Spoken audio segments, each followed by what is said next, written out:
Praise the Lord. ஆண்டவருடைய நாமம் மகிமைப்படுவதாக. இந்த காலை வேளையில ஆவியானவரோடு ஒரு வசனத்தை நாம் தியானிக்க போகிறோம். பிலிப்பியர் 4வது அதிகாரம் 6வது வசனம் சொல்கின்றது, நீங்கள் ஒன்றுக்கும் கவலைப்படாமல் எல்லாவற்றையும் உங்கள் விண்ணப்பங்களை ஸ்தோத்திரத்தோடு கூடிய ஜெபத்தினாலும் வேண்டுதலினாலும் தேவனுக்கு தெரியப்படுத்துங்கள் என்று பவுல் இந்த வசனத்துல சொல்லியிருக்கிறார். இந்த காலை வேளையில பலவிதமான கவலையோடு இருக்கிறீங்களா? பல தேவைகள் காணப்படுகின்றதா? பாருங்க, சாரிபாத் என்கின்ற தாயாருடைய வீட்டுல கொஞ்சம் மாவு கொஞ்சம் எண்ணெய் தான் காணப்படுது.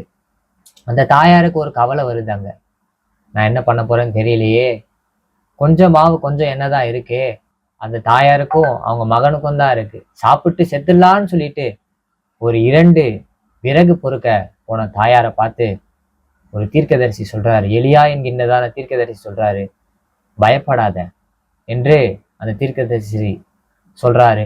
பயப்படாதீர்கள். ஒருவேளை நாளைக்கு என்ன பண்ண போறேன்னு தெரியல என்று சில பயங்கள் காணப்படுகின்றதா? நாளைக்கு ஃபீஸ் கட்டணுமே, நாளைக்கு எப்படி இருக்க போறோம்னு தெரியலமே, ஏன் நாளைக்கு குடும்பத்துல என்ன நடக்க போகுதுன்னு தெரியலையே. பல பிரச்சனை குடும்பத்துல காணப்படுகின்றது, பல போராட்டங்கள் குடும்பத்துல காணப்படுகின்றது, சமாதானமே குடும்பத்துல இல்லையே, சந்தோஷமே குடும்பத்துல இல்லையே என்று ஒருவேளை சோர்ந்து போயிருக்கிறீங்களா?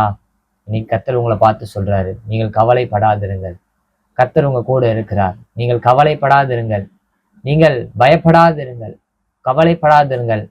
அவர் உங்களுக்கு ஒரு அற்புதத்தை செய்ய அவர் வல்லவராய் இருக்கிறார். ஹல்லேலூயா.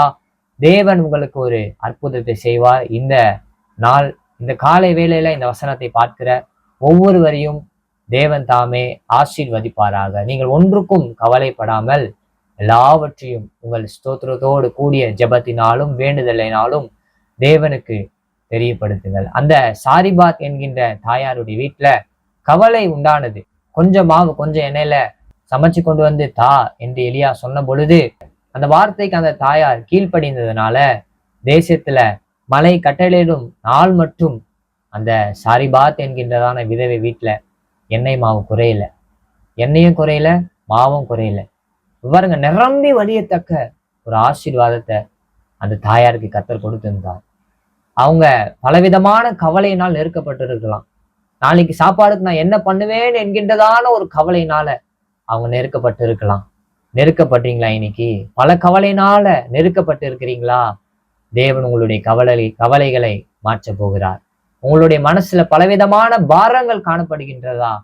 இந்த காலை வேளையில கர்த்தர் உங்களுடைய பாரங்களை நீக்கி உங்களுடைய கவலைகளை மாற பண்ணி உங்களை வழி நடத்த, உங்களை ஆசீர்வதிக்க, உங்களை பாதுகாக்க, உங்களுடைய தேவைகளை சந்திக்க கர்த்தர் போதுமானவராக இருக்கிறார். இந்த காலை வேளையில பார்த்த ஒவ்வொருவரையும் தேவன் அளவில்லாமல் ஆசீர்வதிப்பாராக. God bless you.